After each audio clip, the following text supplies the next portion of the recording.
What's up, everybody? Welcome back to the Early Read ACC Conference Preview time. And we tried to get this guy on last year. We couldn't make it happen. So I made sure to lock him in early in the recording process. And that's Josh at CFF Guys on Twitter. He's a college football analyst for Fantasy Points. Josh, appreciate the time, man. How's it going?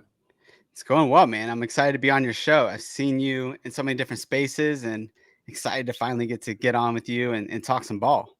Yeah, I'm pumped to have you. So ACC in the crosshairs of realignment, maybe this is the beginning of the conference continuing to shift, but they do add three new teams. They bring in SMU from the AAC and then Cal and Stanford from the now Pac-2.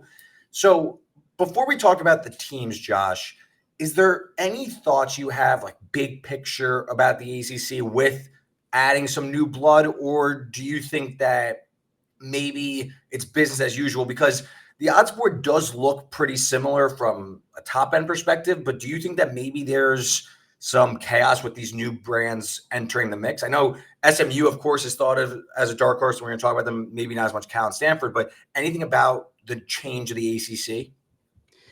Yeah, I mean, I think the teams that you add in here overall, right, aren't like your top tier teams. They weren't even top tier in the Pac-12, right? California, Stanford, and then SMU, right? I mean, they came out of the AAC, and I'm in Texas right now. I'm in Austin.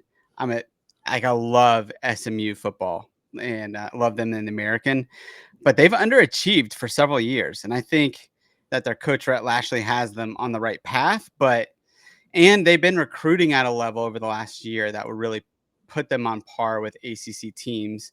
But they're still taking, a lot of their parts are like old Miami parts that Miami didn't want anymore from the Manny Diaz era. They go over and visit, go with Brett Lashley. That can work in the American. Does that work in the ACC? I don't know. I mean, they lost to Boston College in their bowl game, and that's not a top tier ACC team. So, I got some questions, although I do love the system and love the talents there. Yeah, totally. And let's talk about some of the talents that SMU is going to be facing this season. So ACC, like I said before, the odds from a big picture perspective, they look pretty similar to how it finished last year. You have FSU, Clemson at the top, a little bit of a drop off. You have your Miamis, NC States, Louisville's in the middle, and then you have a little bit more where there's some dark horse potential. We just talked about SMU. They're talented. How talented we'll talk about. Virginia Tech is a fast rising team. Yes. So a lot to talk about here. Let's start FSU though, because they come in, they have the undefeated regular season. They don't make the playoff. It's a different team though. And Josh, I think talking about where college football is going with a lot of transfer portal changes year over year, stark turnover. It's not fully there for FSU, but this was a Jordan Travis, Keon Coleman, Trey Benson led offense. All three of those guys are gone. So How does the FSU team look? They bring in DJ Uyunglele, a few other transfers at running back, wide receiver, Benson, maybe more of a 2. So Josh, from a fantasy perspective, from a big picture perspective, do you think FSU can keep up a win total of 9.5 and be the favorite when this is all said and done, the ACC? I mean, I think that's really the question, right? In the conference is how we know Mike Norvell is a genius, but can he pull this off? I mean, I think you got, like you just said, questions with DJU. I mean, we saw him at Clemson really flounder, ends up at Oregon State. I think he improved a little bit, but now you come back home and you're in your conference that you didn't show out very well. And like you said, like FSU, they only returned 50%, 56% of their offensive production from last year. So there's a lot of question marks. I think if you ask like FSU beat writers, like where are the question marks? You're like, man, wide receiver is a big question mark for them. DJU is a question mark. He wasn't very consistent in spring ball. And so I think, Mike Norvell is an offensive genius, but can Roydell Williams at running back, the transfer from Alabama, can he carry that team? Like, I don't know. So the 9.5 line for Florida State, I think talent wise, they do bring in a lot of transfers on the defense that could be good, but that offense has some question marks that you just can't ignore. It feels like they're going to be a lot more defensive battles this year than lighting it up on offense like they did last year when they had four, guys that were picked at the skill positions and the quarterback Yeah. in the draft. So lots of questions for me there. Yeah. I mean, this is a team that had 10 players drafted, and when you're not Georgia, that hurts. When you're not Alabama, that hurts. There's going to be some holes in this roster, and it's why I think, and we're going to talk about Clemson after, like, I think there's room for the ACC to look different than it has the past 2-3 years, because I think FSU, I don't want to say vulnerable. That's a strong word because they are likely going to be very good. But when you're talking 270 to win the conference, I'm looking definitely elsewhere, because I don't think this team, there's nothing proven yet. This team could be really clunky. It could not fit. If you want to talk about the schedule, it's not super hard, but it's definitely not easy with who is on it. They start in Dublin in week 0 against Georgia Tech. Not that that's so hard, but you have to come back and play Boston College again. Granted, it's at home, but cross the pond travel might not suit yourself well. They go to SMU, who we could agree is talented. They go to Miami, a potentially resurgent Miami team. They go to Notre Dame. And then I don't know if Florida will still be walking by then, but they close their season with Florida at home. So the schedule isn't forgiving enough that this team could kind of sleepwalk their way to 10 wins and be in the college football playoff discussion.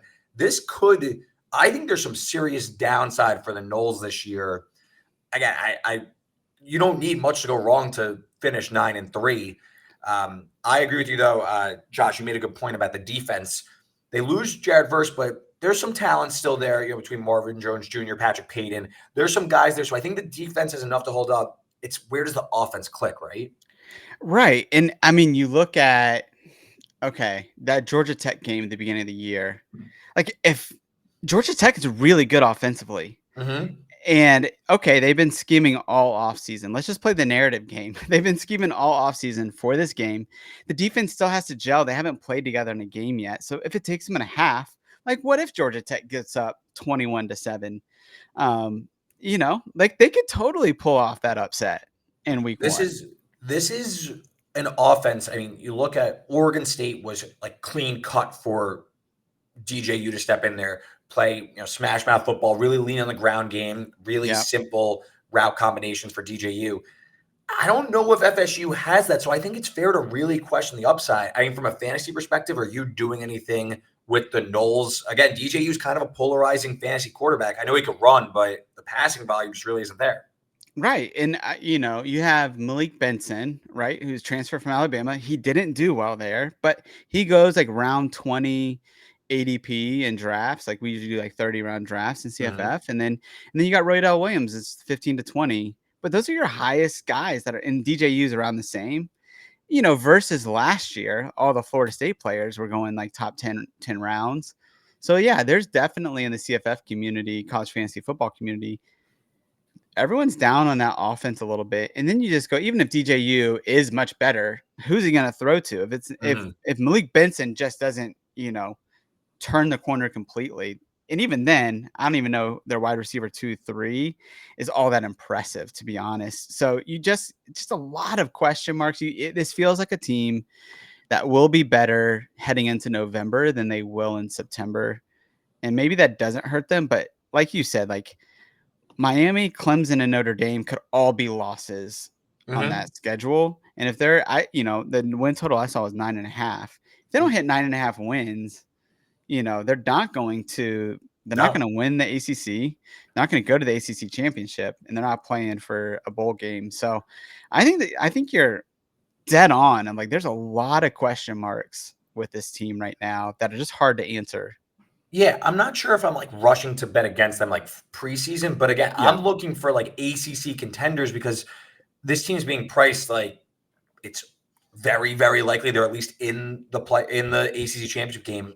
I think you could argue they're a coin flip to make it there, given some of the road games on their schedule, given some of the lack of margin for error they have going into the year. I'm curious what you think, though, about Clemson, because everything we just said about FSU, is what we could have said about Clemson last year. And Clemson is running back a very similar roster, so they could run into the same issue. Win total 9.5. This is shade towards the under. All these odds are, I just pulled them from FanDuel. So minus 170 to the under. So it's expected that they're likely going to go 9-3 or worse. They are plus 390 to win the ACC. A lot of the same characters are back on the offense, especially Cade Klubnik. They do lose Will Shipley, but they have Phil Maffa, Cole Turner, Tyler Brown, who was banged up last year, a few hopefully promising wide receivers that are freshmen stepping into the role.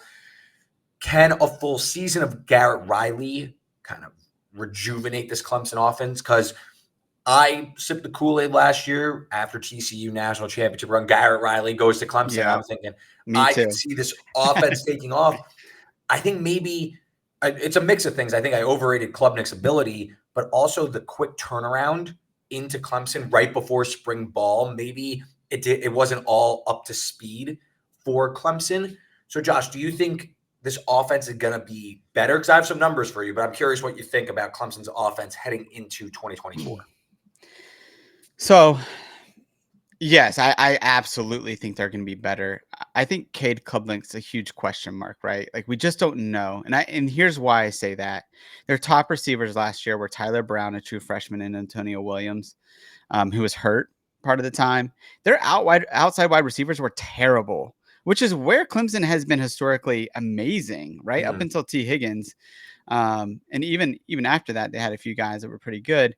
But before that, I mean, every other good outside wide receiver. Well, Cade Klubnik hasn't had a good outside wide receiver so far. And they have two freshmen coming in, TJ Moore and Bryant Wesco. I think TJ Moore is a day one starter on the outside and is an absolute beast. I think in the Army All-American game where he played opposite starting wide receiver as Jeremiah Smith, who a lot of people know about from Ohio State.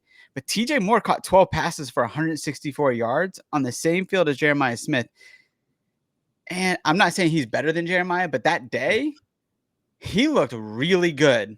And he shot up from like wide receiver 21 in that class to wide receiver, or no, I think wide receiver 21 to wide receiver 5, and ended up being like a 5-star just from that one performance.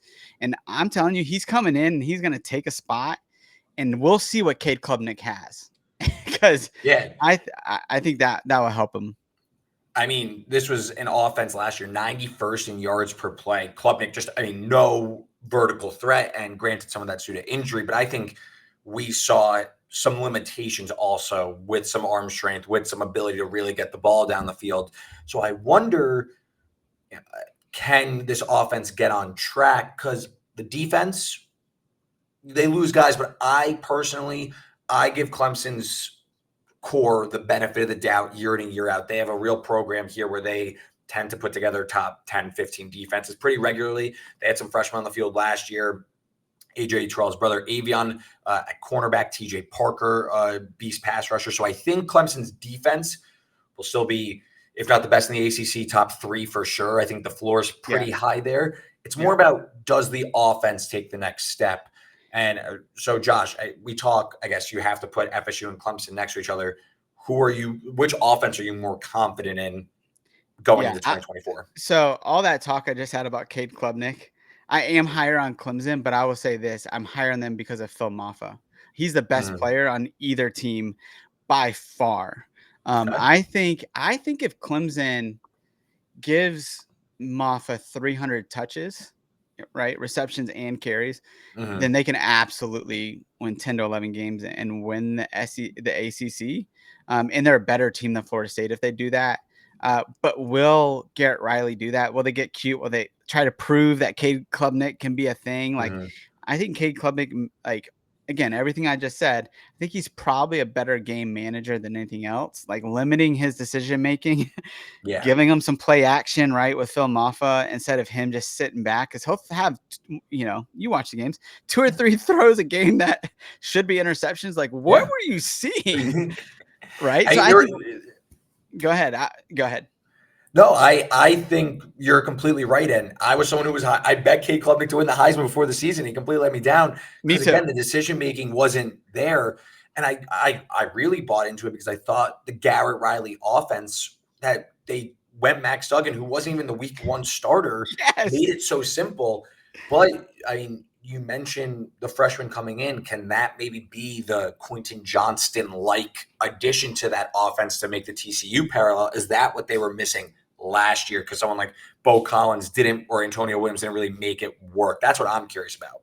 And I think this is such a lame point for me to make, but I think it is a point. It's a data point. In the Mhm. ACC championship game of his true freshman year, right? He played decent against North Carolina, and he had Cole Turner on the outside. I think he was like, also a true freshman at the time, but he threw a couple passes that were crazy. But like Cole Turner's a good, he could track the ball. Mhm. When he had a decent outside receiver, he did something. Cole Turner got hurt last year; he didn't have anything. And look, TJ Moore is just, again, TJ Moore and Bryant Westcott, I think, are light years ahead of anything they have on that roster. So I think we go into fall camp and we go, let's see what they got. And if TJ Moore's coming in and lighting it up, then I'm gonna have some confidence again, because you don't need him to like just light it up, Cade Klubnik. You just need Mhm. him to throw play action, hit some deep shots, 50-50 balls, throw them up to TJ Moore, or some guys that can get open pretty easily underneath and just hit that. But let's get him 20 to 25 passes a game, not 30 to 35, and let's run Maffa and see if he can't carry us pretty far. Yeah, and this is going to be the lowest expectation, and it's 9.5 wins, but the lowest expectation Clemson has had in some time, because they go into the year the perennial ACC favorite since 2014, even before then with Deshaun Watson. This is almost like a step back for Clemson. Granted, the schedule has a few difficult games. They do play Georgia in week 1. They're going to lose that game, I'm pretty certain about. Yeah. But there are some tricky games. They do go to Tallahassee to play Florida State. They host a resurgent North Carolina State team. They go to Blacksburg to play Virginia Tech. South Carolina, I think they are clearly better than, and same for Louisville, but they come to Death Valley. So I think from a win total perspective, I'm not, again, this is a team where I'm not playing on or against, but I could see the path, Josh, like you were saying. Maybe it is like a buy the dip type thing, and Clemson still is above this expectation of being very good, not great. Maybe they are still a great team, but I think it's fair to have some concerns. And I think this is the year that if they go 9-3 or 9-4, or if they only win 9 regular season games, let's just say that Mhm. this year, then I think it's officially time to be concerned that in this era, maybe they're just not going to be able to be that dominant team, because you look at the schedule and you go, yeah, there's some bumps in the road, but these are teams historically that they would go 11-1, 10-2 with the schedule, almost automatically in the past. And now you're like, oh, like maybe NC State will, can knock them off, or maybe Louisville can knock them off, right? Virginia Tech on the road, like maybe they can knock them off. Where before it's like, nah, like that would have been a shocker for them to do that. So I do think it's like, yeah, we see Clemson's becoming human finally, and it's like, yeah, look, if they don't, like, there's nobody behind Cade Klubnik that's any better. That's another concern. It's another concern because he gets popped. He gets popped. Yep. And look, like, there's nobody behind him, and it's like there's nobody, like, maybe there's somebody coming in next year, I don't know, but like there's going to be a while before Clemson is going to come back if they're not going to use a transfer portal. Yeah. So another team where we were talking about Clemson, like maybe it's officially time to panic. What about Miami? Miami comes in, they splurge on Cam Ward, whatever it is, in the 7-figure range to get him to come to Miami. They get Damian Martinez from Oregon State. Mary Cristobal has been here for a while now. It's to me at least, it's okay. You need to justify this rating, and they come in win total 9.5, the same exact win total as Clemson, a little bit behind them to win the conference, 440 at FanDuel. Josh, I think this is now we're going to talk about at least like some serious upside, both fantasy and from a big picture standpoint in college football about this offense. How do you see Cam Ward joining this Miami air raid-ish system? How do you see it working out? Well, I mean, I think, to use poker terms, like the hands that Miami's holding right now, the hand they're holding just has so many outs, right? Like, say Cam Ward is the same Cam Ward at Washington State. He can have big plays, but he also fumbles a lot, right? Yep. Then you hand off to Damian Martinez again behind at least a top 3 offensive line in the ACC this year. And if Damian Martinez gets hurt, you have Mark Fletcher, who looked pretty good as a true freshman. Like, you have two of the top returning, receivers in the ACC, and three wide receivers that had 800 receiving yards last year, if you're including Sam Brown, who transferred in from Houston, who's also familiar with Shannon Dawson's system. And it's like, you guys have so many outs. Isaiah Horton, who's wide receiver 4, is a pretty good X wide receiver. I mean, I don't see, again, unless Mario Cristobal puts handcuffs on Shannon Dawson, like, I don't see where this offense can't put up 30 points a game. And the schedule isn't very hard, comparatively speaking, to those schedules we even just looked at, right? You have Florida State, and then everybody else, like, they should be a favorite in those games. So I look at this Miami schedule. A lot of their most difficult games, and I have a somewhat hot take, but their most difficult games are coming at home, which helps. Miami, they're known for not having a great home field. I'm of the belief if you win the home crowd, like, it's like a fair weather thing. If Miami's going to be better, their home crowd will at least show up a little bit more. Yep. So they get FSU at home. They get Virginia Tech on a Friday night at home. I will say, at Florida week 1, they're about a 2.5 point favorite, I believe, as we record this in June. Maybe that game throws this off the rails a little bit. I could see things getting a little squirmy. It's still an SEC team. It's week 1. There's a lot of hype both ways. But besides that, besides the Virginia Tech, Florida State, if you want to throw at Louisville in there, at Georgia Tech and at Syracuse, sure, the runway's there for Miami to really throw their hat into the ring. And you mentioned the offense.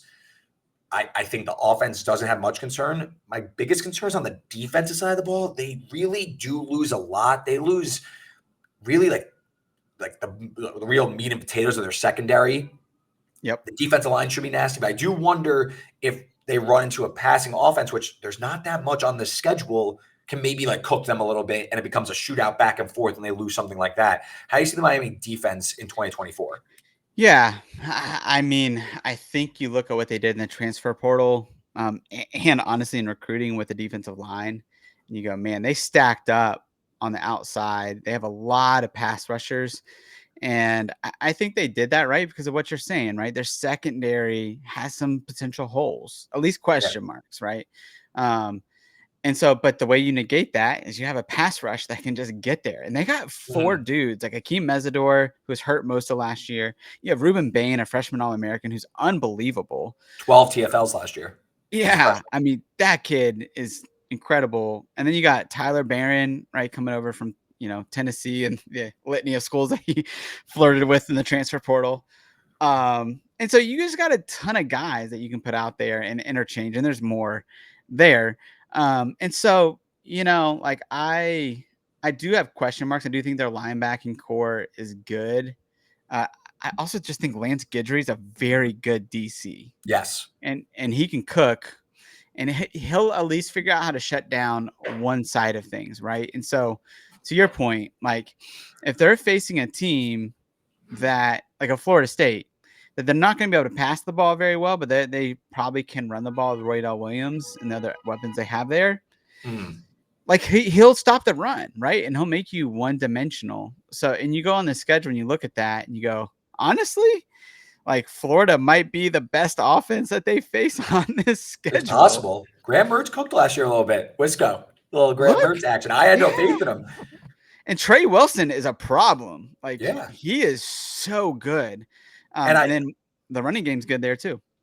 I wonder, because for Miami, I feel like there's a lot of pressure going into this year to really make good. A lot of money was put into this team. Yep. I do wonder if it's like a sliding doors moment for Miami. If they could go to the Swamp and win, it's almost like my mind kind of shifts to, okay, you saw it. Now it's like, let's buy futures. And I'm sure there will be a change in perception. But if they lose, it's almost like, uh-oh. Like, it's almost like what happened to Clemson last year where they lost to Duke and they came with a lot of hype and they lose on the road to a team they were better than. And it's almost like, oh, like, things are really wrong. Like, much, much worse than we could have expected. So I do think that's a sliding doors moment to keep an eye on. No, I think that's such a good point, man. And I do like that it's week 1 for them because they're going to come in ready to play and they're going to be the healthiest they've been. And we'll Yeah. see, It's man. like We'll it see goes what they both can ways, do. right? Yeah. It goes both ways. And listen, that's how it works. And that's why these week 1 games feel like such important things in the whole grand scheme. Cause like it's almost a like if then statement. If they win, you got this. If they lose, you go the other way, and so on and so forth. A team I'm really buying in on though, Josh. NC State. Team I was Yes. on last year. And it was a bumpy road, but we still hit our bets on them and it worked out great. They make the big move in the transfer portal last year to get Brennan Armstrong. That didn't work as great. This year, they go out and get Coastal Carolina quarterback Grayson McCall. They also get Jordan Waters from Duke. It's an NC State offense that returns 4 offensive linemen. They got plenty of talent here. Noah Rogers, a former Ohio State wide receiver 4-star prospect, had a really good spring camp. And I think the defense is as trustworthy as you could have in the ACC outside of Clemson, running the Tony Gibson defense. So to me, this is, as we go through, this is the first win total I bet. I bet the over 8.5. I think that this team, this is like a flag plant team for me. I think this team, this is the year they can maybe get over the hump. I wouldn't say the most cakewalk schedule. They have a few like clear difficult games, but besides that, they're going to be favored in 10 games, at least 9 games this season. The 2 that I'm talking about, not Tennessee on a neutral in week 2 and at Clemson in week 4. But after that, I really don't see a team that will be favored then against them. Back-to-back roadies to close at Georgia Tech and North Carolina. But I think NC State's better than both those teams for sure. So where am I wrong here? Man, I wasn't expecting us to agree on everything. This is awesome. I love NC State. I mean, again, you talked about Noah Rogers, Jordan Waters from Duke they added in, and they love him there. Like they're talking about feeding him the rock. And Justin Jolly from Connecticut, like the tight end, like you needed pieces for this Robert and I offense, and they got them. And it's like, man, and like you said, like they run the 3-3-5 with Tony Gibson, and he's just a great DC. Like, I just don't think you're like, it's not what makes this win total so nice is that the games that they're favored in, they're really favored in. You know what I'm saying? Like so I like, and Josh, I'm sorry not to interrupt you, but no. Not like, at least how I view win totals is you have like your sure wins, your likely wins, your coin flips, your likely losses, and you're gonna lose. There's no gonna loses. There's 2 likely losses that could quickly turn into coin flips, and then the rest are like likely wins to surefire wins. There's only 2 real coin flips on the schedule. So there's a lot to like here with room to go. Continue though. I interrupted you. What? No, but and like, what if they do like beat Tennessee week 2? Like now you're talking about a potential playoff team, right? Because like they're going to go 11-1 at that point. I have the ceilings playoff. Yeah, I totally agree. I love what they're doing there. I mean, again, and even like you talk about their away games. Okay, Clemson, yeah, that's really tough. But California, I guess it could be tough because you're going across. But like California they're one-dimensional.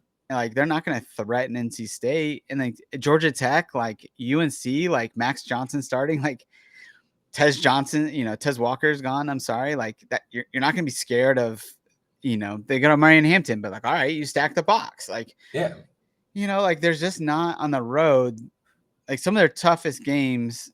They're just not that tough. I don't know, like I just can't see them not winning 9 games, right?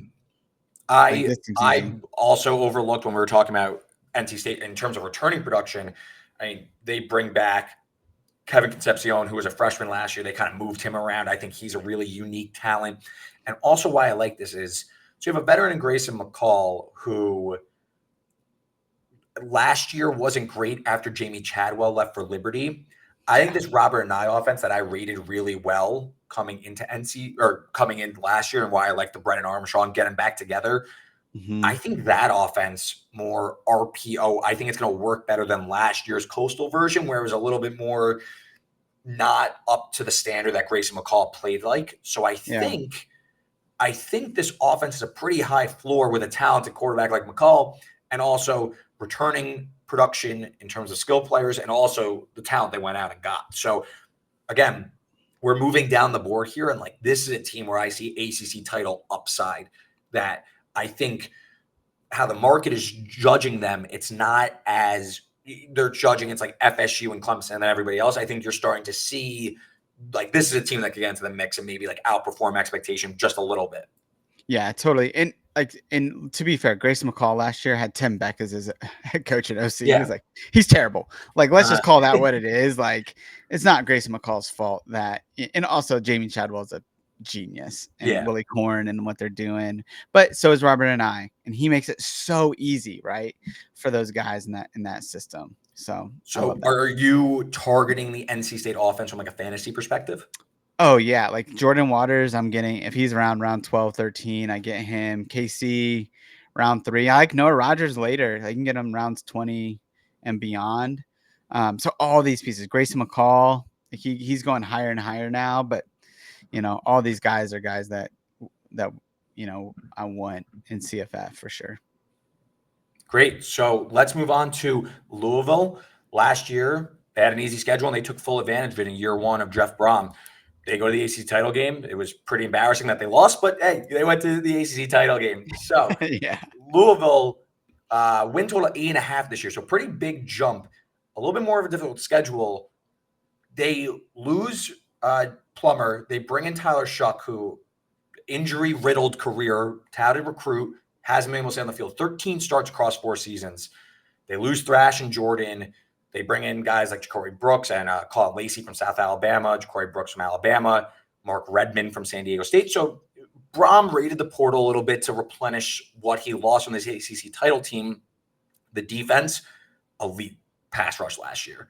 While they do lose some, they are going to rush the passer and they're going to try and make some turnovers. Maybe leaves them a little vulnerable, but it worked last year. Josh, do you think it's going to work again this year? I do, because we talked about returning production. They returned 79% of their production on defense, which is number 7 in the country. So I think what made him so good, like, we know that Jeff Brohm's going to have a good offense. He just does. And it doesn't matter if he gets Charlie Jones from Iowa to come in and be his wide receiver 1. He always does it. So we can bank on that side. And it's the Jeff Brohm on the defensive side that you have question marks on. But like, they were really good last year. And they, again, they returned 79% of their production. So I like them this year. They don't have it was helpful that their schedule was easy last year, but they were a good team too. And that's a good defense regardless. So I like them for sure. So this is our first disagreement. I'm going to zag. I went under 8.5 wins. And this is purely, I'm a Big Ten guy. So watching Jeff Brohm throughout my college years, Jeff Brohm is the giant killer. Yep. He's not the giant. He is one you want as an underdog to overachieve. Yep. I think this win total is a bit much of a jump when you look at where they were last year. And you also look at the schedule. And I think Tyler Shuck's pretty good. There's not a ton of depth behind Shuck. You go look at their depth chart right now. Brady Allen, 6'6", former 4-star. He's the backup, doesn't have really any experience. I'm sorry, I read that wrong. And then Horstein, who's a transfer as well. So there's not a lot if Shuck is to get hurt again, which I think you could maybe expect given his history. And then the schedule, not as forgiving. They play a schedule that features 7 straight games given the early bye week, and that features a road trip to Notre Dame. After that, they host SMU, they host Miami, they go to Clemson, and they go to Kentucky. Yep. I mean, right there, the home game against SMU, you could say they're going to be favored in, but I mean, you look at a handful of those road games, they lose to Miami. All of a sudden, they lose. You go under the win total right there if they lose the 5 I just mentioned.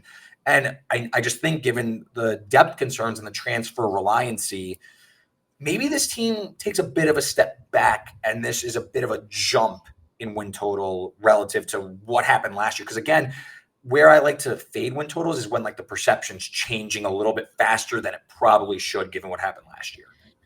Yeah, and I totally think when you go down the schedule, like you're saying, I don't see them being Notre Dame, UVA, or Clemson. Right? UVA, Miami, Notre Dame, Miami, or Clemson. I don't see them beating any of those guys. And then you do have the question marks on offense, not just Tyler Shuck. I mean, if he gets hurt, but like Donald Chaney or Maurice Turner's your running back one. Like, well, that doesn't boast well for your running game. It's probably actually like a kid named Isaac Brown or Keywan Brown that are the most talented, and they're, but they're younger. And then Colin Lacey's coming in from South Alabama. He's great. Like, he put up incredible production. He's a slot wide receiver. Now, a slot receiver for Jeff Brohm has only been the wide receiver one when it's Rondale Moore. Yeah. So now you're asking either Chris Bell, who had a great spring game, could step up as the wide receiver one on the outside, or Ja'Cory Brooks, who I would never depend on to step up. Like, he's not fast. He's not dependable. He's not very good.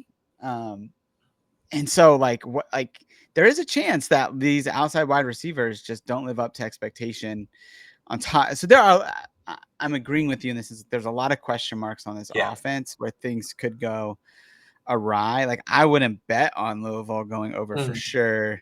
And I see definitely what you're saying for sure of betting under here.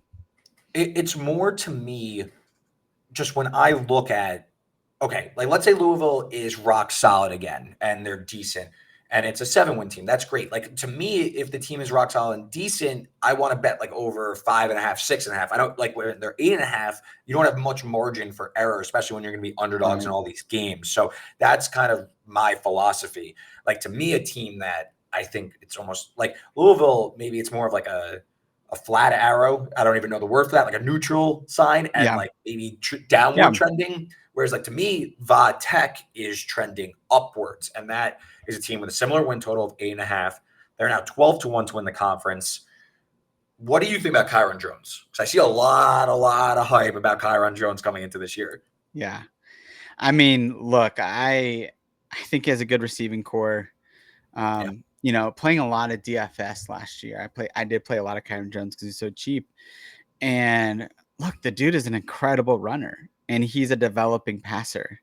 Now, Hendon Hooker was also very similar to him when he was at Virginia Tech before he went to Tennessee, and he developed over time. And so I think Kyron Jones, from a fantasy perspective, we love him because he runs the ball a ton. And so he's just going to score fantasy points. And I do think he is good enough to win a lot of games. I think he's good enough to go over with that win total. But can he lead you to an ACC championship? Can he beat, the Clemsons of the world, the Miamis? Like, he's a little too one-dimensional for me when you go up against, some really good defenses. So that's where I kind of have him.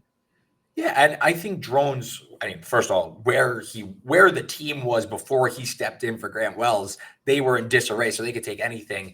The offense still graded at about national average, and the defense was, this from EPA per play, defense also around the national average. So this became an above average group. I think what a lot of people are banking on going into this year is the continuity and like a full off season of Kyron Drones. Working on the offseason, I saw a report he was working out like Shedeur Sanders and Cam Ward. So like if you're working out with really talented guys, like maybe it starts to come together a little bit more. Because I agree with you. I think his best asset is his legs, not necessarily his arm. Even though he did a really good job of avoiding turnovers, I believe only 3 interceptions last year. I think though I think everyone's excited about Kyron Jones. I think what I'm more excited about is the defense, because this was a team that was top 10 sacks last year, was really strong against the run, and I think improving. And I think there's room for it to go. They go and get Peebles from Duke, and I think there were some regression numbers that can regress to the mean. They were outside top 100 in turnovers gained. They were outside top 100 in red zone touchdown percentage allowed. Like, those are things that kind of bounce back year over year. So that's where I see even more upside in this Va Tech team, right? It's a team that you have a developing quarterback, you have some returning guys, and you have a very good defense already that's only going to get better. I believe they are inside the top 10 in terms of returning production. They're right around there. Yeah. Top 20 maybe. Yeah, number 12, Number 12. So right there, and they go and get an impact guy that's really dominated this league already. Bring back guys like Paul Rolland, who had 14 tackles for loss. again, I don't know if they could win the ACC title, but I think this is a team that could take that next step up for sure. Yeah. Yeah. I think at least last year where I saw Virginia Tech struggle, and I've had a lot of conversations about Virginia Tech with friends because I've had some hot takes on Rutgers, Virginia Tech. Like I think Rutgers will win that game. Okay. And the reason I say that is because they did struggle against the run last year. I mean, I watched runners put up pretty massive games against them, and that was kind of their one hole. And the argument that I've had, or that people have had with me this year, is like they brought in Peoples and they're bringing in other transfers to come in. Well, I went and looked up PFF grades on those transfers, and like what they're good at is rushing the passer. Yeah. Which Virginia Tech is amazing at rushing the passer, right? They have good DNs. Peoples is coming in from Duke, and he's a good, he can rush the passer. He was I think number 80 among defensive tackles against the run is PFF grade, which isn't everything, right? Yeah.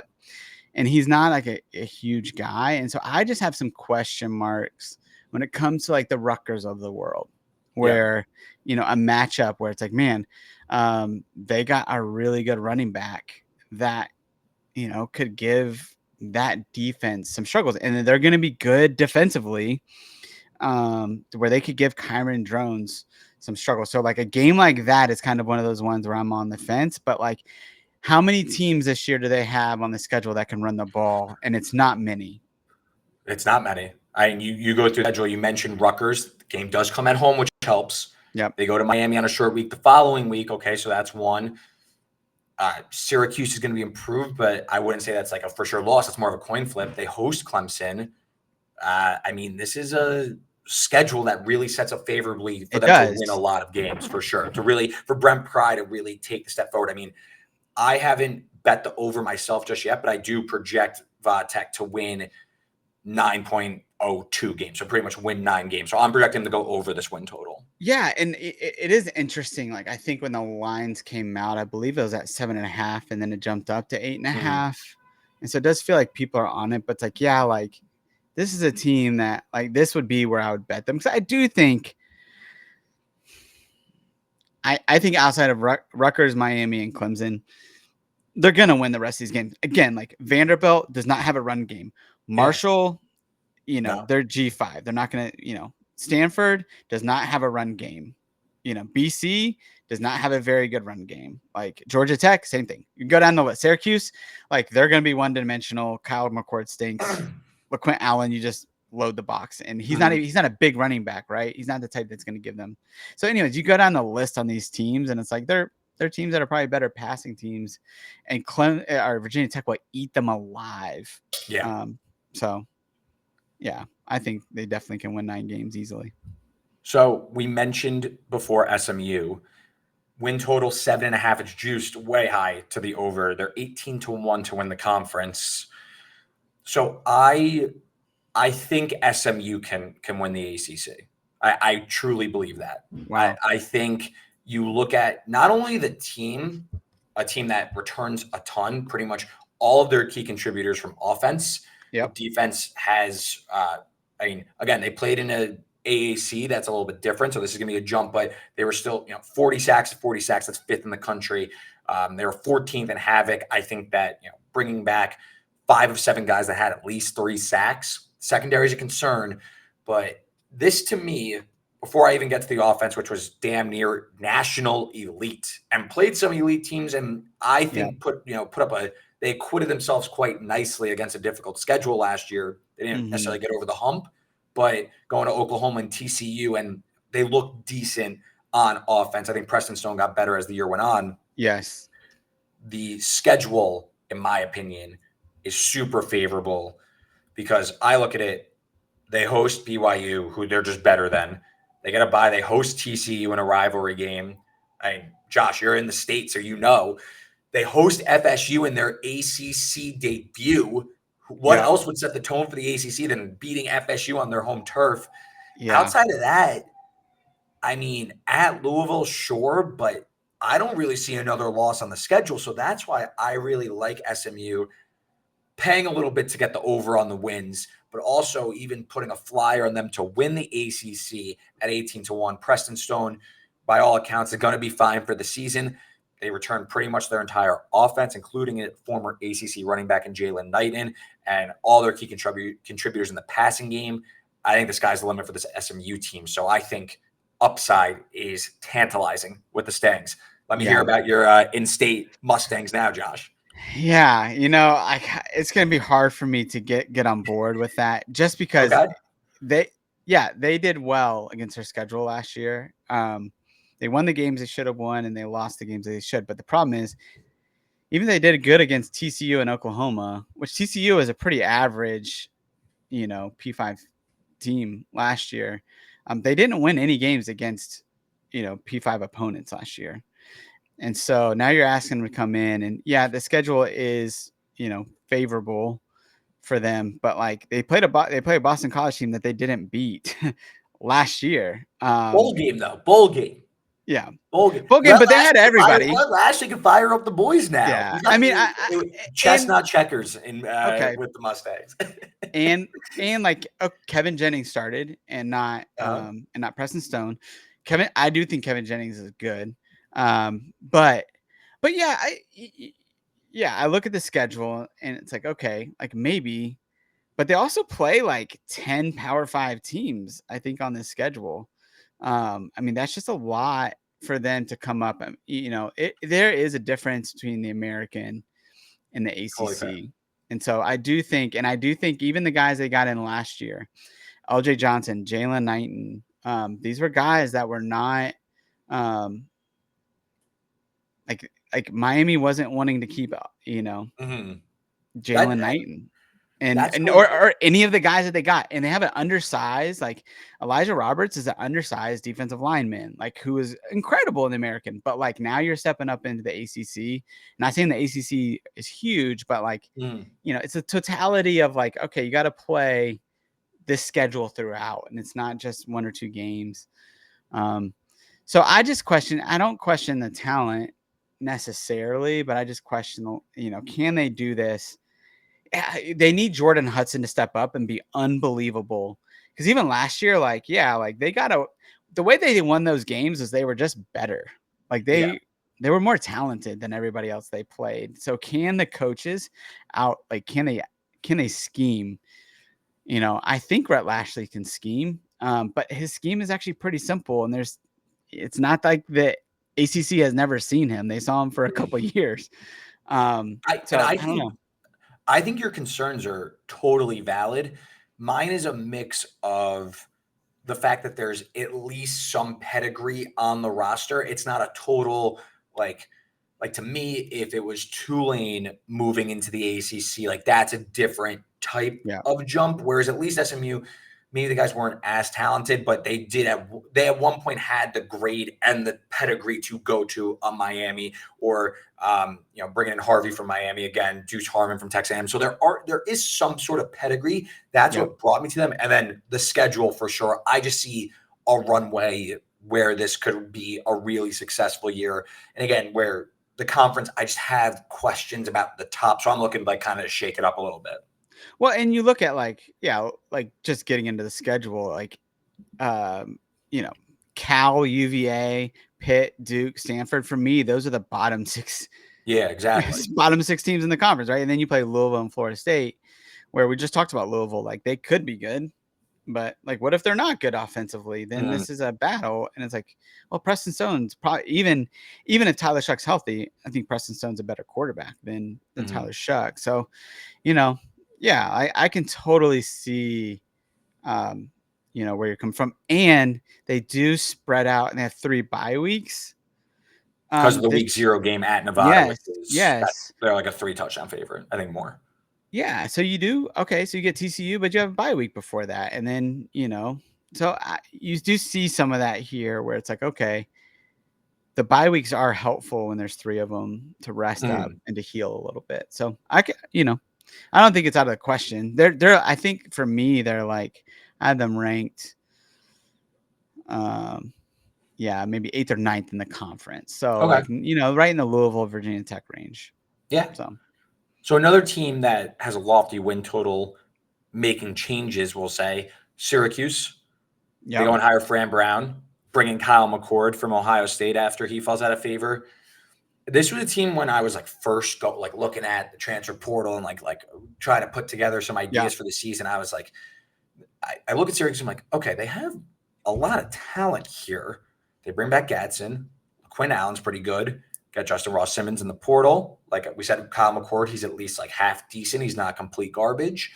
Yeah. Okay, I kind of like defense, bringing more transfers. Okay, I could kind of see it. First-time coach, but I could see the schedule is way easy. And I'm like, wow, Syracuse might be kind of a sneaky, all of a sudden they're 9-3 type season. But then the win total comes out and it's 7.5. And I'm like, I'm kind of less interested. So to me, at least, my take on Syracuse is they're going to be talented. And especially from a fantasy perspective, Josh, I feel like there's some pieces here.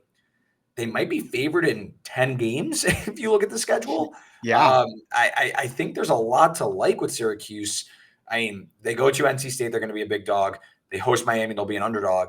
The road games are otherwise UNLV, Pitt, where they get a bye, at BC and at Cal. Oh, and they host Virginia Tech. Sorry. So they're going to be favored in 9 games. Yeah. Yeah. There's a lot to like here. How do you see it? Yeah. I think if their schedule was harder, I would have a lot harder time buying into them, because I kind of see Fran Brown, he brought in recruiters as OCs, as coordinators, right? He has Elijah Robinson, right, who's the guy that pulled in the haul at Texas A&M with that elite, 7 of the top defensive linemen or something in that one class. There's talent here. Yeah. Yeah. But he brought in recruiters. He's going to build even more talent on this roster. Yeah. The question is, can Elijah Robinson coach? And I just don't know. I don't it concerns me a little bit that that he wasn't kept at Texas A&M, and maybe he didn't want to stay. Possible. But why didn't, the new coach there, I can't believe I'm blanking on his name, but the new head coach at Mike Elko. Mike Elko from Texas A&M. Yeah. Why didn't he keep Elijah Robinson? Why did he let him go? So anyways, I have questions about the DC, but look, I think a lot of this depends on how I thought Jeff Nixon was brilliant, the OC, when he was at Baylor. And so if he can cook up a good offense with this talent, like you said, they could be good. Yeah. They could be very good. They could win 9 games. So no problem. 100%. The issue is with taking a win total of 7.5. That's where it's such a jump, right? Because there's so much. The schedule's so easy, and you want to just be oh, they're gonna win these games, and it's oh, right, they have a lot of first-time head coaches, right? The first-time coordinators, a lot of moving pieces. Does it all come together so quickly? Which is why, I wish, it was oh, maybe 3 years ago you're betting win totals. No, this wouldn't be caught up as much. Now the market's much more wise to that, and all of a sudden 7.5. It's it's a big jump, right? It could. Yeah. You're kind of putting the win total before you really see it, and you'd like to see it a little bit more. But again, probably favored in 9 games. The only ones are not at NC State, Tech, maybe pick'em-ish underdog within a field goal, and Miami in the season finale. So, there's a lot to really like with the Orange this year. Yeah, totally. And I do think they're comparable. Georgia Tech has a much harder schedule, but I think talent. I not even talent. I think as a team they're comparable to them, and so it's good that game's at home. But yeah, we'll see if they can do it. And it's 7.5 is the win total, right? Yeah. So it feels like they could totally get there. Yeah. That's good. For sure. So a team also with a win total of 7.5. I reading the context clues from what you were saying earlier, maybe a little down on North Carolina. Mm-hmm. They lose a pro quarterback in Drake May. They got to replace him. They go hit the portal. They get Max Johnson, who's been around the block a little bit in the SEC. Harrell's also there. He played the bowl game. I would say very raw, but I think it looks exciting if it comes together. Yep. Or Marion Hampton's still there. Offense, pretty much starting from scratch. Yep. Defense is always a concern there. Still a win total of 7.5, pretty lofty. Josh, it sounds like you're out on Max Johnson. I mean, there's lots of teams that have been on a Max Johnson. I mean, this guy, talk about a Yeah. guy that's run the gambit. And yeah, I'm not a big fan of Max Johnson. And you look at a team like North Carolina that's replacing I think the returning production is at 37% for offense and Yeah. 36% for defense, which is like bottom 10 to 15 in the country. That does concern me. I mean, even if Max Johnson's good, who's he going to throw to? His brother and Bryson Nesbitt? Like, I'm gonna have some receivers. I'm being a little Of bit course. Of facetious, course. but it's like, okay, like Marion Hampton, like you're going to lean on him, which is what Chip Lindsey really wants to do. But like, you're replacing, I think, 3 offensive linemen, Yeah. and you're not talking about a school that's like a offensive line factory. And I will say what Hampton, like I think at least what Hampton needs to be successful is he needs lanes to run in, which that's a no duh for any running back, Of but course. particularly him. Like I don't think he reads holes particularly well. So he does well when he gets to the second level. So he needs a good offensive line. So and then defensively, they're just replacing a lot. And so I think from that angle, I just have a lot of questions. A lot of questions. I do as well. And you think about the drop off from Drake May, who some would argue the best quarterback prospect outside of Caleb Williams in the class going Yep. into it, like a uniquely guy who could just a talented guy who could put the team really on his back. They only won 9 games 2 years ago, 8 games last year. This expectation is that they're going to keep winning that many games. I think it's fair to question if they have the chops here in North Carolina because they really did rely a lot on May to create a lot and really, like you said, open up those holes for Marion Hampton. I mean, you look at the defense last year, 80th in terms of defensive EPA per play. Wouldn't say they thrived at a much. They forced a lot of turnovers, which, like, to me, that saves you a lot. And that kind of some teams are good at forcing turnovers because they're much better than you. When a Yep. team that's 80th in terms of defensive EPA per play is 17 tied for 17 in turnovers, that's probably a little fluky, and you can't rely on that so much. So I Yep. think that there's a lot of concern here. Their one saving grace is probably their schedule is incredibly favorable going through Mm-hmm. it. They do open at Minnesota on a Thursday night, but after that, they're going to be favored in their next 7 games before they go to Florida State in week 10. Yep. And they host NC State in the rivalry game. So while they're going to lose games inevitably because they're not as good, like I'm just talking like pure point spread favored underdog, like it sets up nicely for them. But to me, I'm very mild mannered on this team. And I think it's a wait and see type thing. I think maybe if the market makes them like shifts hard against them and it's like an underdog situation and you can maybe get Max Johnson, I think is capable. Maybe that's different, but like a team that's expected to win 8 games with a lot of holes, it's tough to Yeah. say. Yeah, and like, look, Minnesota's gonna like Darius Taylor, their running back, is gonna get 40 Yeah. carries in that first game Uh-huh. because that's what Minnesota does. That's what they did in the bowl game against Bowling Green, and I would not want to play them week 1 if I was UNC. Like, I could totally see them Brutal losing that matchup. game. JMU hasn't lost to a P5 school in a while, and I'm not saying they're like elite, but they were top Mhm. 25 last year, and they could absolutely like they're gonna circle that UNC game and go like, this is the 100%. game we Lost want to last win. year too. Yeah. So I don't think JMU's a gimme.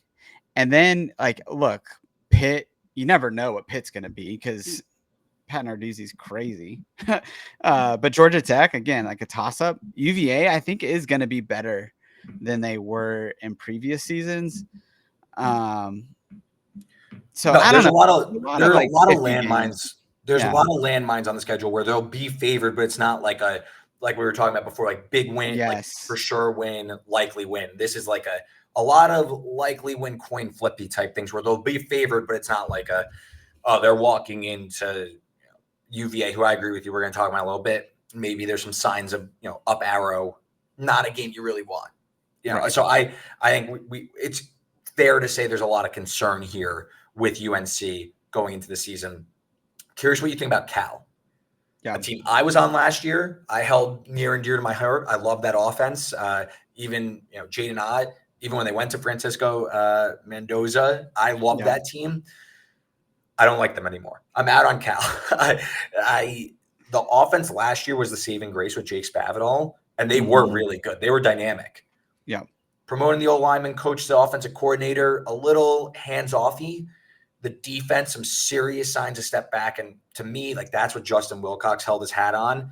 Yeah. And when the defense goes, like he seems like a coach that like could maybe be fired if this goes off the rails pretty quickly. Granted, they played some really high octane offenses, so I'll give them like a little bit of a pass. But like if this year goes really badly again, I think Justin Wilcox is for sure like a DC somewhere else next year. Yeah. I'm not sure this defense could really stop anybody. 3 transfers come in from, the FCS JUCO ranks at cornerback. So just a lot of concern. And I really do like Jaden Ott, but win total 6.5. It's shaded to the under. I think it's hands off for Cal. I wonder, like, do you like maybe like that they are so like remote and teams are gonna have to travel to them that maybe this is a little bit more difficult? But what do you see, Josh? Well, I think that's the things that you just can't predict, right? Like, what is the 3-hour time difference going to do when they like, and they go right? Auburn, Florida State, Wake Forest, and Pitt, right? Those are 4 games that you're going to the Eastern time zone in order to play those games, and then SMU is in Central, so it's not a ton better. It's also a good team though. It's not helping their case, right? Totally. And look, like you talked about Mike Blush, and it's like, all right, he was the UNT OC or offensive line coach, right? Back in the day, who had a dynamic, dynamic. They were top 5 rush defense, rush offense when he was the coach there. And then he comes in and gives Jaden Ott 220 carries and like 20 something receptions, where it's like Ott's best in space. Yeah. And so it did feel a little bit like you're like against UCLA last year. You gave him like 21 carries for like 85 yards, 100 yards, whatever. But it's like he ran them up the middle over and over again. I'm like, what are you doing, bro? Like that's not. I didn't love the way that he utilized the talent. I do like Mendoza. So do I. I think he's good. Yeah, he is good.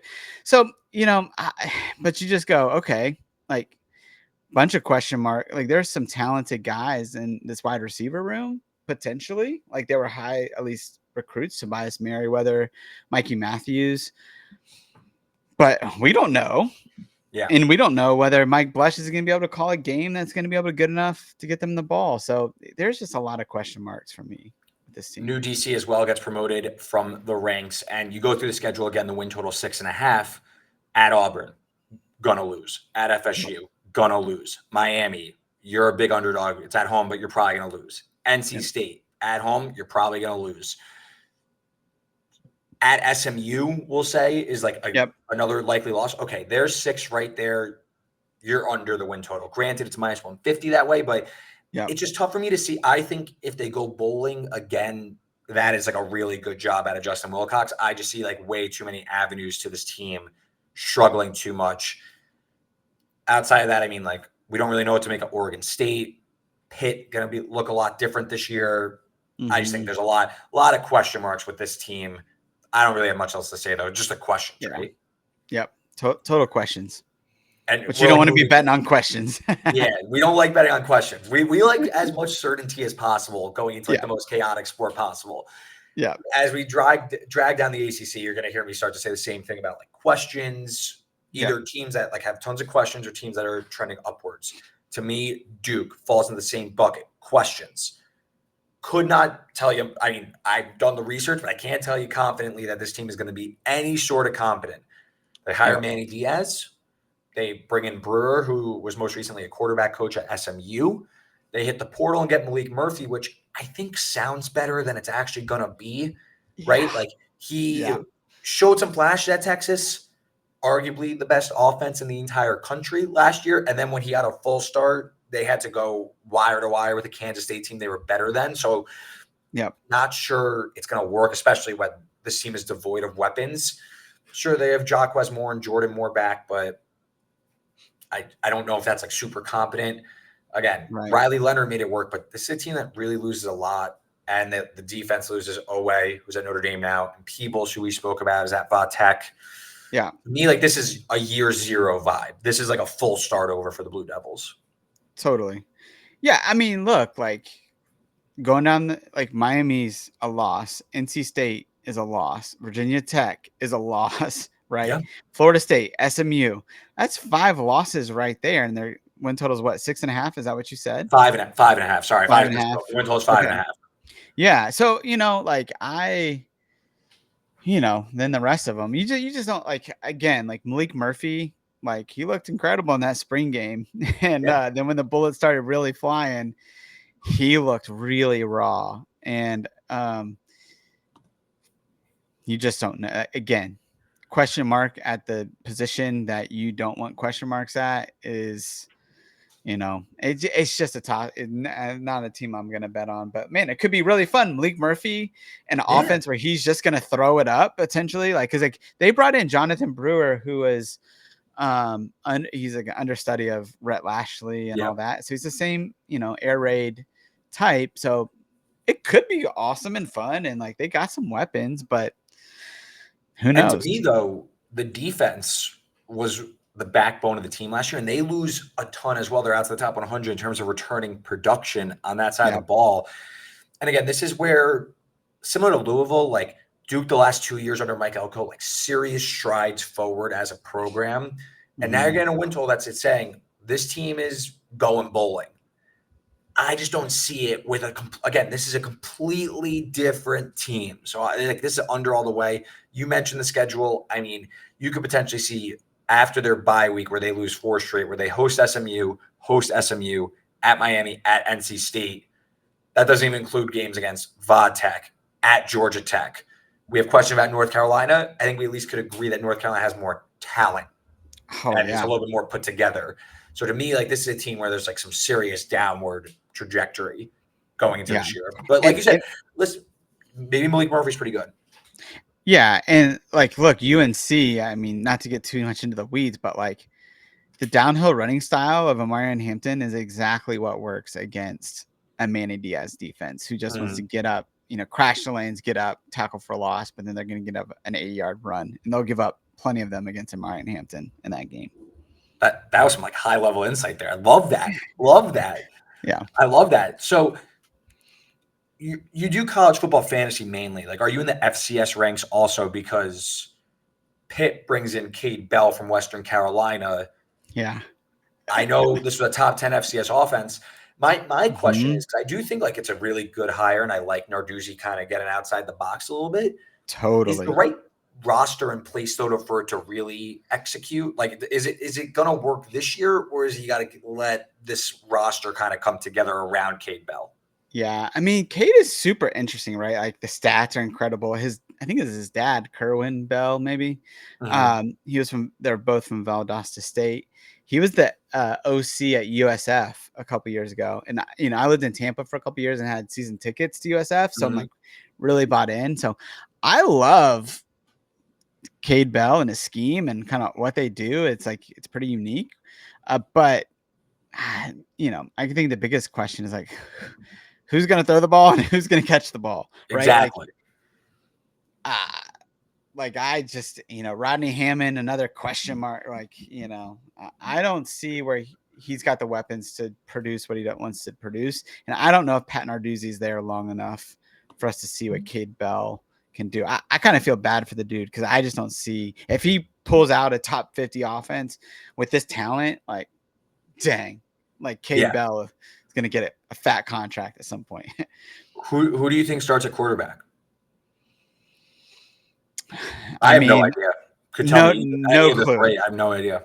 No clue. I mean, I think Eli Holstein, he transferred, I think, from Alabama, right? Like, I think he's pretty talented. But, again, like, this is a team that nobody gets drafted from in CFF drafts. We do 30, 35 rounds. I mean, we're all pretty out because it's just tough. And I want to be in because I love Cade Bell. Yeah. So Nate Yarnell's the other one, the veteran that can maybe start. I don't really know.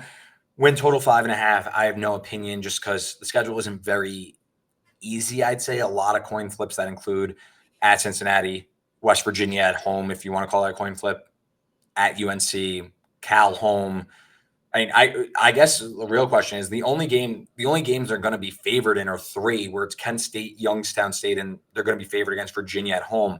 Outside of that, you really have to squint to see the wins. So win total 5.5. I think it's a no touch for me, probably towards the under, but I do think that it can maybe come together. It's a team that I can, if you sold me and you really gave a compelling case, I'd be like, yeah, I could see this team coming together just because I like the play calling is a little bit more unique this year. Yeah, totally. Yeah, it'll be fun to see. It's definitely a season, a transition, and go. All right, let's see what Cade Bell's got, and what Pat Narduzzi lets him do. So Georgia Tech is the other team, and you were mentioning it before. I love this team. I was all over this team last year, especially betting their overs throughout the year because Buster Faulkner, I think, is one of the rising offensive coordinators in college football. They return a lot. Bring back Haynes King, who was uber talented and I guess needed a new scheme because he thrived last year. Threw a lot of picks, but really did thrive last year. They bring back Jamal Hayes at running back. Eric Singleton's really good. 31st in yards per play. Bring back 4 or 5 starters on the line. But the defense was atrocious. 115th in yards per play, but only 55% returning production. So maybe they bring in some new guys that can be a little bit better. Like the floor is already low, so how much worse can it really be, right? The schedule, though, is a bitch. The schedule is brutal. Outside of Florida, probably the most difficult schedule. So before you schedule, let me hear about Georgia Tech. This has to be a team that is on like fantasy radar, right? Well, so it's a team like the teams you look for ultimately have amazing offenses and bad defenses, right? So Georgia Tech, absolutely. USF was like that, last year as well. So all these guys, I mean, Eric Singleton, he's kind of cooled off a little bit in drafts, but top 10 to 15 rounds. Haynes King's a top 7 or 8 round pick, but it's the schedule that everybody's worried about, right? And so a lot of those guys are dropping because, man, you look at this schedule and it's just like, man, they pissed somebody off. And I don't know who, but holy cow. You look at the back half of that schedule and you go, do they win a game after Duke, week 6? That it's possible not. Right. So for those not from the schedule, they open in Dublin against Florida State and they don't get a bye until week 5. So they do get to play Georgia State on their way back, but they don't get any reprieve. Right. They go at Syracuse. VMI they will win. At Louisville, bye. Duke at home. And then, as Josh was saying, the schedule ends at UNC, Notre Dame, at Vatech, bye, because they play in week 0. Miami, bye, which is kind of weird, but whatever. Yeah. NC State at home, and then at Georgia. It's definitely the hardest in the conference, and it's why their win total, despite really liking this team, the win total is only 5.5, and I could probably only say they're going to go under just because the team isn't going to be able to hold up physically or talent-wise. No, I guess this is the question. Do you feel confident in the under? It's shaded that way, so it's minus 168. Let me see. I project this team wins. Pull up that tab. I have this team winning 4.95 games. So under would be my preferred side. Yeah. I think at minus 168, I'm not as interested in playing it, but it would be the only way I can play just because the schedule is just too brutal. Right. Overs for sure. This is an over team for sure. Yeah. Because I think for me, it's okay. UGA, loss, NC State, Miami, Virginia Tech, Notre Dame. And then so that's 5 losses automatically. And then you got, let's give UNC a toss-up. Louisville will give them a toss-up. And then Florida State's a loss. Syracuse could be a toss-up. There's so many toss-up games on this schedule outside of the 6 games they're going to lose. It's it kind of feels like I could totally see them being a decent team and going 3-9. Yeah, that's why. And it'll be the best 3-9 team ever. It's almost like that Nebraska team from a few years ago where they lost all those one-score games and they were crowned the best 3-9 team or whatever, 4-8 team ever. So I'm glad we see the same way on this Georgia Tech team moving forward.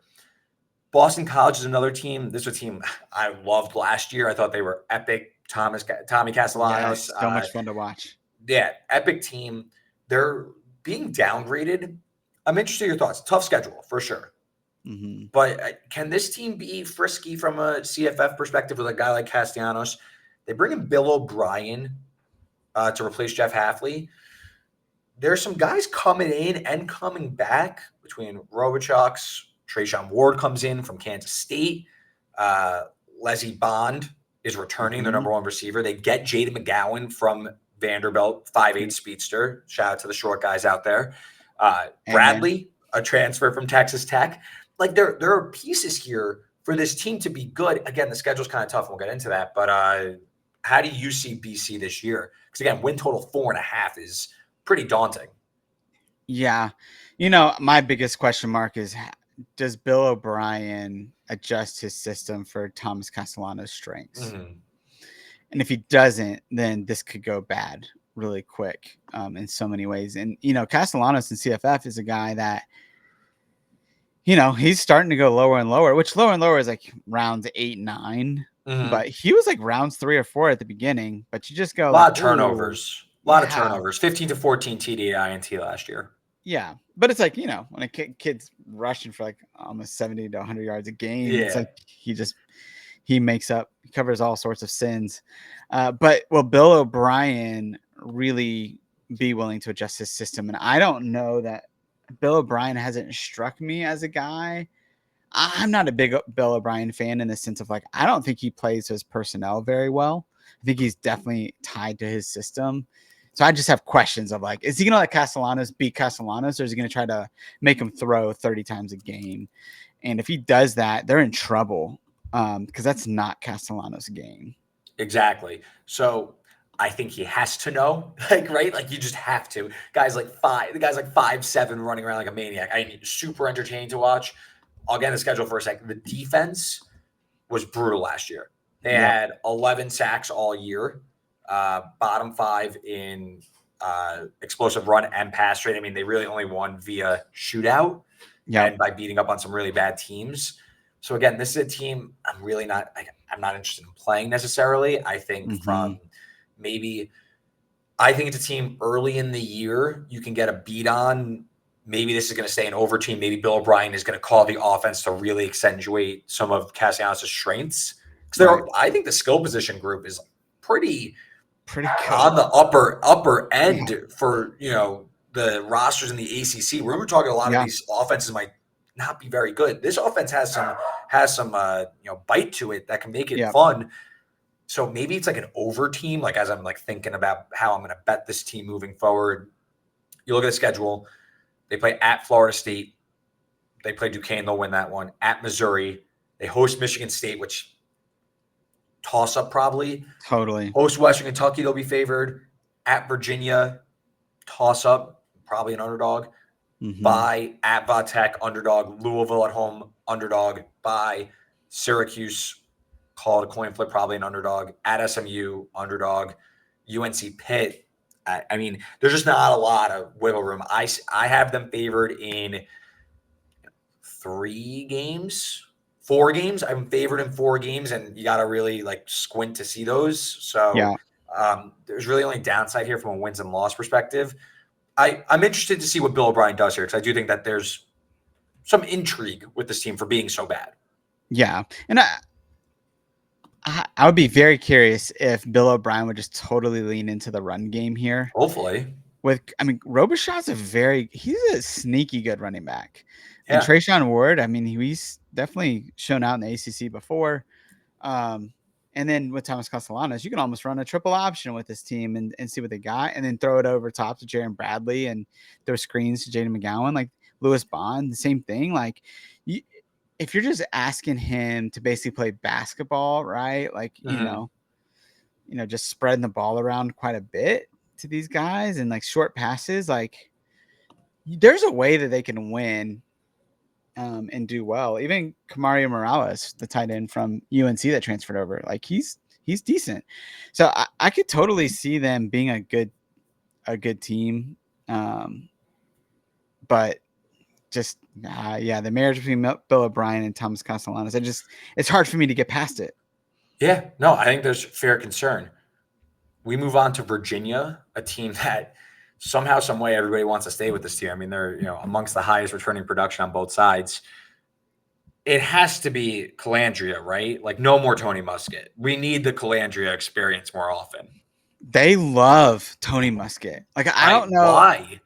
Did like a coach like sleep with his mom or something? He got dirt on them. Like, I don't know. Like, somehow this guy, like, because Calandria, he won't go away. He is like so fun to watch. Like, yeah. That guy's gonna have like 3 touchdowns and 3 interceptions, and it's gonna be awesome. But like, he opens up the offense so much more than Muskett, in my opinion. And he's a dual threat guy. He had those like 70-80 yard rushing games. I mean, it's like he's just fun. And it's like if you're gonna suck, then it's like you might as well. If you're gonna suck, go down swinging, right? Like your win total last year was 3.5. They had got frisky with Calandria and they went back to Muskett and they sucked again. Win total's 4.5 this year. Like, let the kid cook at least. At least, like, to me, it's like Muskett, you're gonna like whimper over and be miserable. This team has like a little bit more spunk to it because while they lose Malik Washington, they bring back Malachi Fields, who had 800 yards. Kobe Pace at running back. 4 offensive linemen back. Not good, but at least you have some experience. The defense, only 11 sacks. It was pretty ugly, but at least they have some continuity there. Yep. I'm not going to count. Again, win total is 4.5, and I don't even think I need to go through the full schedule. Right. But I think, my biggest question is, can Calandria get on the field? Because if that's the case, then maybe I'm a little bit more inclined to bet overs or take Virginia at like a big number or something like that. Because to me, like Tony Elliott, like has to be the year. There's like the up arrow has to be going. Right, for sure. And if they're gonna hit, what you said, the win total is 3.5. 4.5. It was 3.5 last year. It's 4.5 this year. -110 each way. I mean, they're gonna have to go 3-1 right out the gate to even get that because it is a tough schedule. So yeah, I can see where it can come together. But like you said, it'll take Calandria and it'll take Chris Tyree doing what Malik Washington did last year, which is like just be crazy at the screen game and, being able to create with, screen passes. Yeah. So if you're thinking like Virginia, you're hoping for if you're trying to buy in on Virginia, you're hoping Calandria gets a start. If it's Muskett, probably we're fading. Yeah. Wake, they go out and get Hank Bachmeier after a disastrous year. They bring back 2 of the top 3 pass catchers, but there's a lot of turnover everywhere else. Bachmeier, I was excited about the transfer to La Tech. I thought like this was a talented kid that could work. That did not go well at all. He ended up leaving midseason, or he got hurt and like didn't come back in. And this win total is 4.5. It's another team where I'm not really interested at all. I have like no strong opinions. I mean, maybe Bachmeier can make this slow mesh work, but it was pretty ugly last year, and I think there's a chance it's pretty ugly again. Yeah, I mean, look, I think Wake Forest is one of the teams that's been most affected by the NIL era and transfer portal, because they just can't compete. And so, like, when you're bringing in Hank Bachmeier from Louisiana Tech, like, that's just not a good sign. And Hank refuses to protect himself ever. Yeah, he gets popped all the time, and he has concussion issues. So now you're talking about like, okay, Michael Kern, who's not very good either, and then their QB3, who could be their QB2, is Jeremy Heklinski, who's like 160. Like, yeah, like, so like, man, this could get bad really quick, and I would not bet any money on Hank Bachmeier staying healthy for an entire season. So if that's the case, then you just go, man, like this is a team that I'm not going to touch. I agree. Stanford, I honestly want to buy in on Stanford. They are top 20 in returning production on both sides of the ball. They bring back their 2 quarterbacks they ran out in between Daniels and Jameson. They bring back Iemeyer, who is the infamous for the Colorado freak out, just winning that game. Yeah. Troy Taylor, I buy him as a coach. I think the team is 1 year away from like, we're moving up the ladder. I like Stanford. Maybe they're a play on this year with like so much continuity. It's tough to just see them like winning games because the win total is 3.5. Shade towards the over. So market's expecting 4 wins. I would say those wins are likely Cal Poly, at San Jose State, and Wake. And then you hope you steal one because your team is kind of like good vibes and trending in the right direction. I mean, anything like there's no way this team is like a fantasy outlook, right? Like there's no way there's anything there. And to me, it's like a wait and see, maybe play on type. Yeah. I mean, Alec, you said his name perfectly, but I can't do it. Iamire? Yeah. Iamire? Yes. He, I think some people remember that Colorado game and they pick him decently high, but I've never taken him because I'm like, look, like, this offense is going to have to, this team is going to have to prove it to me. They do have, it is the lowest win total in the conference, correct? Yes. At 3.5. Yeah. So, yeah, I love what you said. I don't have much to add. There's just a lot of question marks. Tiger Bachmeier could be really good. Ashton Daniels, he could be good, but I like what you said. Man, let's see what they got next year. Second year in the conference and see what they can do. I do like Troy Taylor, though. I think it's moving in the right. I liked what I saw last year, and I think it's moving in the right direction. So, Josh, we hit the end here. We really grinded this out. I appreciate you sitting through. Yeah. And I'm going to ask you for some closing fantasy bets and everything. But for me, the best bets I said throughout the show were Louisville under 8.5. That's -110 at FanDuel. NC State over 8.5, -125. That's at DraftKings. Duke under 5.5, even money, also at DraftKings. And SMU over 7.5. That's -176 at FanDuel. I'm going to pay for it. There's also some eights, cheap eights, if you don't mind pushing. And I also bet some SMU 18-1 to win the conference. Make sure you're checked into my betstamp at RW33 for more bets. It's only June. This is coming out in July, so there's gonna be a lot more for sure. We like to spray. So, Josh, before I let you go, though, try to weave in some fantasy advice, but plug your work, plug some more fantasy takeaways about the ACC, please. Yeah, well, I think we do a lot of fantasy points. We do mainly CFF and DFS stuff, and so. Yeah, that's a lot. I'll tell you what, one thing that's coming out here soon is the prop bets are starting to come out. Oh, yeah. And places like Prize Picks, they do like fantasy points and stuff like that. And so there's a lot of intrigue for us in that. And so it'll be interesting when those come out because I think there's going to be definitely some opportunities. There's always opportunities when the props come out. So, I think my hot takes for this conference as far as like Kyron Jones, we like him.